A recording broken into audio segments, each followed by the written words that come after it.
Hi, my name's Rabbi Jonny Hughes. I'm the Associate Rabbi at Hendon United Synagogue and also the Tribe JFS Coordinator.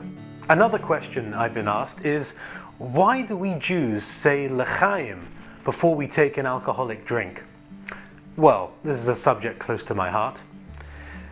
At one time, in the very rare occasions when the Sanhedrin, the great Supreme Court in Jerusalem, back at the time of the temple, would execute a condemned person, which was very rare, they would actually try and make the execution less painful for the condemned, and they would actually give him wine to dull his senses as a merciful act to help him cope with that very terrifying situation.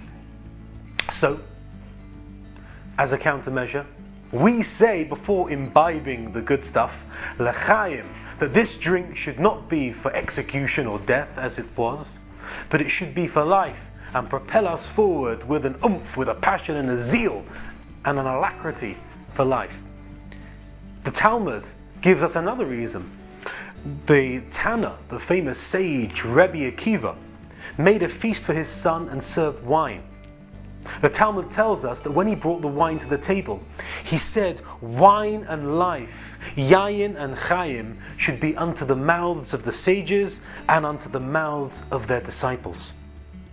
The Marsha, Rabbi Shmuel Eliezer Edels, actually explains this piece of Talmud, saying that Rabbi Akiva was telling the rabbis that they should enjoy the alcohol he was serving them, the wine, but not that they should have too much. They should have the correct amount. It should be upon the mouths of the sages so that it would not be disproportionate.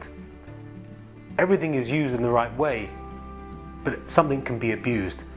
So alcohol in the right, moderate level can be beneficial. Too much, disastrous.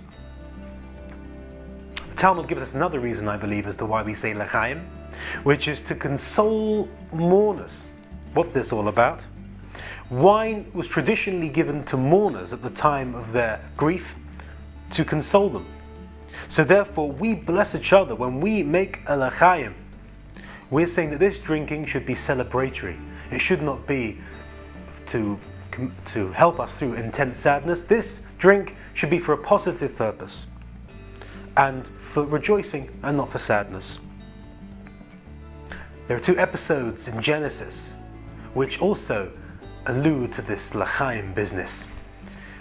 Noah planted a vineyard and he made wine from the grapes, and after leaving the ark, we're told by the Torah that he became intoxicated on that wine. His son Ham and his grandson Canaan mistreated him when he was intoxicated, and as a result Noah cursed Canaan and damage was brought into the world through that curse.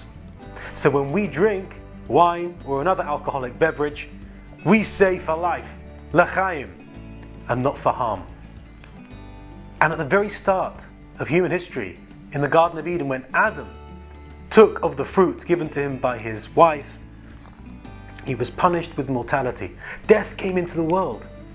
According to some opinions, what he ate was a grape, which is the source of one of the most famous alcoholic beverages, wine. Because the source of wine was actually perverted in that way and brought death into the world, when we now imbibe of it, we say l'chaim. This should be for life and not for death. But even us rabbis like a drink. But when we say a l'chaim, we should remember that we should also say l'chaim before we say the blessing on the drink itself.